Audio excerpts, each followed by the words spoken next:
Hello friends, welcome back to my channel. साथियों, हम लोग आरओ प्रीवियस ईयर साल पेपर को देख रहे थे, जिसके अंतर्गत अब तक हमने कुल 13 वीडियो को अपलोड कर दिया है। आज है 14वां वीडियो। तो साथियों, हम लोग जीएस के प्रश्नों को सॉल्व कर रहे थे। पिछले वीडियो हमने प्रश्न संख्या 60 तक के प्रश्नों को सॉल्व किया था। आज की इस वीडियो की शुरुआत प्रश्न संख्या 61 से करेंगे, जो है कि सूची 1 को सूची 2 के साथ सुमेलित कीजिए और दिए गए कूट से सही उत्तर का चयन करें। तो साथियों, दो सूची दी गई हैं।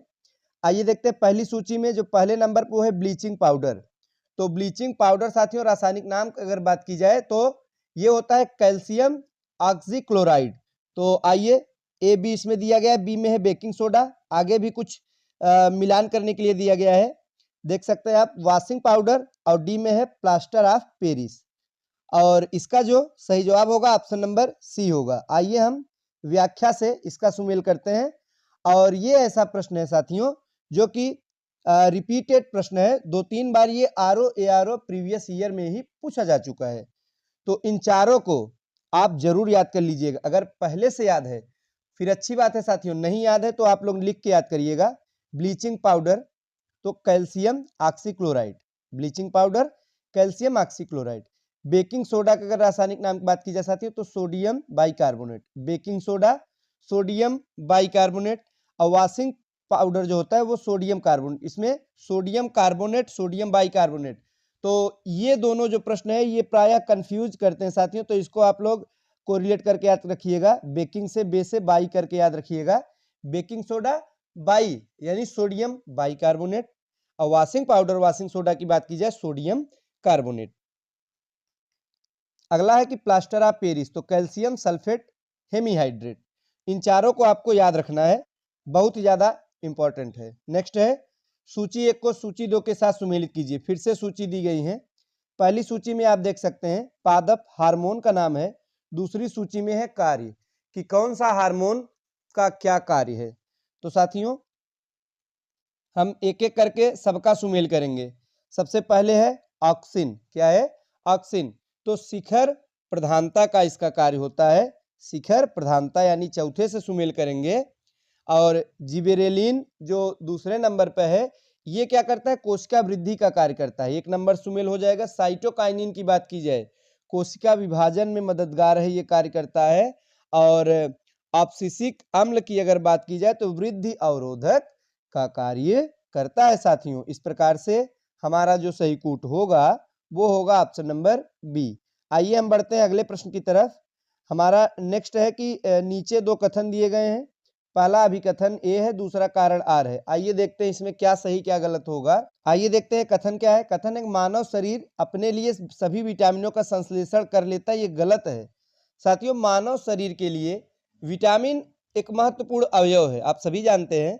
और अधिकांश मात्रा हमें बाहर से लेनी पड़ती है। फल खाते हैं, ड्राई फ्रूट्स खाते हैं, तरह तरह के साथियों पोषक पदार्थ लेते हैं जिससे हमें विटामिन मिलता है। तो कथन जो है ये गलत है। कारण क्या है? शरीर के उचित विकास के लिए विटामिन अनिवार्य होते हैं, ये बिल्कुल सही है। अगर विटामिन की कमी हो जाएगी तो आपको तरह तरह के रोग हो जाएंगे। विटामिन का होना बड़ा आवश्यक है साथियों शरीर के उचित विकास के लिए। तो इसमें पहला गलत है, दूसरा सही है, यानी कारण जो है ये सही है, कथन गलत है। ऑप्शन नंबर डी हमारा सही जवाब हो जाएगा। आगे है कोरोना रोगियों के उपचार के लिए प्रयुक्त हाइड्रोक्सी क्लोरोक्विन दवा किस पौधे के छाल से प्राप्त होता था। जो कोरोना पीरियड आया था साथियों, उस समय ये जो दवा थी ये सिनकोना से प्राप्त होता था। किससे? सिनकोना से। ऑप्शन नंबर सी हमारा सही जवाब होगा, सिनकोना। आइए बढ़ते हैं अगले प्रश्न की तरफ। हमारा नेक्स्ट प्रश्न जो है वो है साथियों, निम्नलिखित में कौन सा सही सुमेलित नहीं है। पहली सूची में क्रॉप यानी फसल है, दूसरी में वैरायटी यानी प्रजाति है। ये बड़ा ही महत्वपूर्ण, आरओ एग्जाम में ये प्रश्न तो पूछता है साथियों। 1-2 प्रश्न आपको इस टाइप के जरूर मिलेंगे। तो कौन सा सुमेलित नहीं है? पहला सरसों का है, वरुड़ा प्रजाति, बिल्कुल सही है। मटर रचना, मटर रचना। अलसी नीलम, अलसी नीलम। धान का राधे है, ये गलत है। धान का जो राधे दिया गया है ये गलत है। राधे साथियों चना का है। किसका है? चना का। अब इसको आपको याद रखना कैसे, जैसे कहते हैं ना चना का राधे किस्म है, तो कैसे याद करेंगे? प्रजाति है, राधे राधे बोलिए, चना खा के राधे राधे बोलिए, बस राधे राधे बोलते रहिए, चना खाते रहिए, मतलब आपको याद होना चाहिए। नीलम अलसी, नीलम अगर मान लीजिए नीलम कोई लड़की है, आलसी है, नीलम क्या है, आलसी है, तो अलसी करके याद रखिएगा, नीलम अलसी। मटर रचना, मटर रचना दोनों मिलता जुलता नाम है। वरुड़ा सरसों, सरसों वरुड़ा, वरुड़ा यानी सरसों, ऐसे करके याद रखिएगा। अब ऑप्शन नंबर डी इसका सही जवाब है। नेक्स्ट है, खेती के लिए फसल चक्र का क्या महत्व है? बड़ा महत्व है साथियों, बहुत ही ज्यादा महत्व। क्या है? सबसे पहला कि इससे उत्पादन में वृद्धि होती है, और मृदा की उर्वरता शक्ति है वो संरक्षित रहती है, मृदा कटाव भी कम होता है, ये सभी लाभ है, तो उपर्युक्त सभी होगा ऑप्शन नंबर डी। तो साथियों फसल चक्र है क्या? विभिन्न फसलों को किसी निश्चित क्षेत्र पर एक निश्चित क्रम से निश्चित समय में बोने को फसल चक्र कहते हैं, और ये बड़ा ही महत्वपूर्ण है। नेक्स्ट है, निम्नलिखित में कौन से सूक्ष्म जीव जैव उर्वरक के रूप में प्रयोग होते हैं? ये भी बड़ा ही अच्छा प्रश्न है।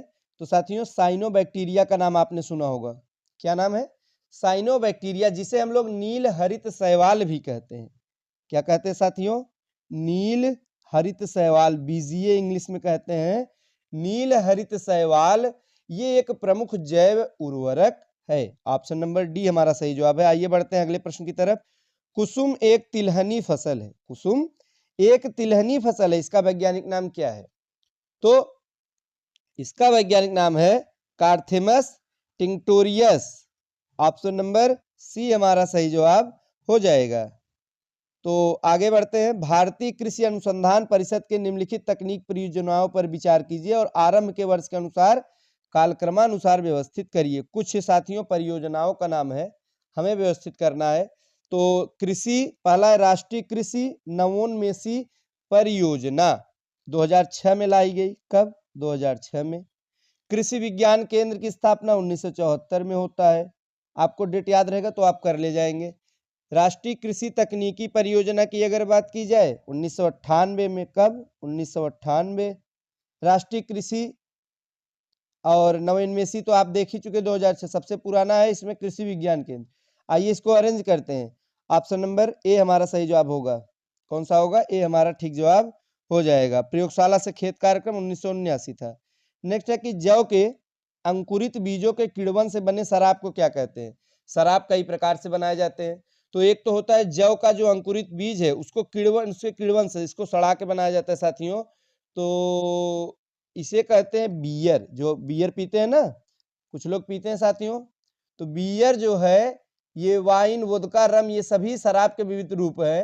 प्रत्येक में एल्कोहल की मात्रा अलग अलग मात्रा में पाई जाती है। बियर क्या है? जौ के अंकुरित बीजों के किण्वन से बनाया गया शराब होता है।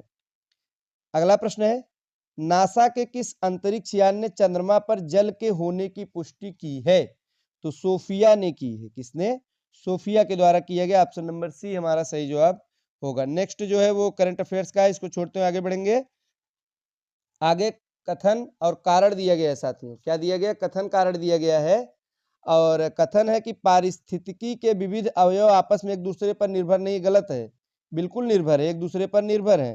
कारण है कि मानव क्रियाओं से वातावरण प्रभावित होता है, बिल्कुल सही है। आप देख सकते हैं मानव के द्वारा विभिन्न प्रकार क्रियाएं जिससे वातावरण बहुत प्रभावित होता है। तमाम फैक्ट्रियां लगाई जा रही हैं जिससे प्रदूषण होता है, जल प्रदूषण, वायु प्रदूषण, तमाम प्रकार के प्रदूषण होते हैं जिससे वातावरण बहुत ही ज्यादा प्रभावित होता है।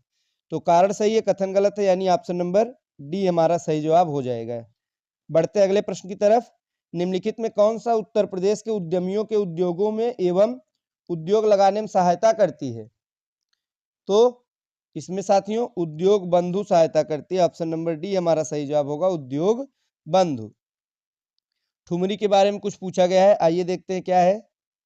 तो साथियों ठुमरी की उत्पत्ति उत्तर प्रदेश में हुई, तो बताइए सही है गलत है? बिल्कुल सही है। ठुमरी उत्तर प्रदेश की एक क्या है? लोक नृत्य है। क्या है साथियों?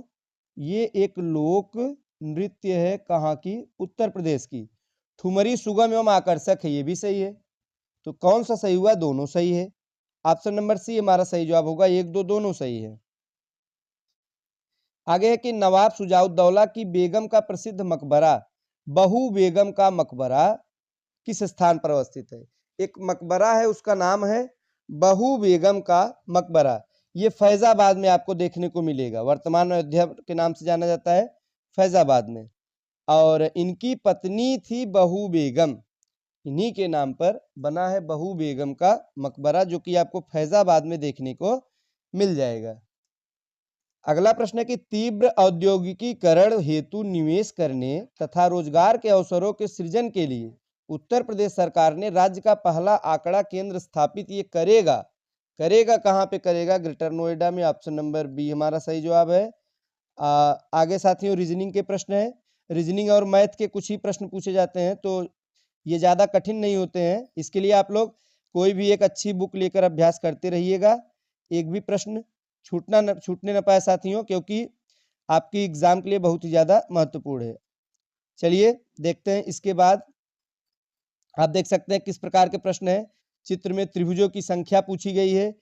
इस टाइप के प्रश्न जरूर पूछे जाते हैं, तो आप इसे अच्छे से तैयार कर लीजिएगा, जिससे कि परीक्षा में आपके इस प्रकार के प्रश्न न छूटे, सभी कंप्लीट हो जाए। फिर है समसामयिकी, यानी कि करंट अफेयर्स के प्रश्न है साथियों।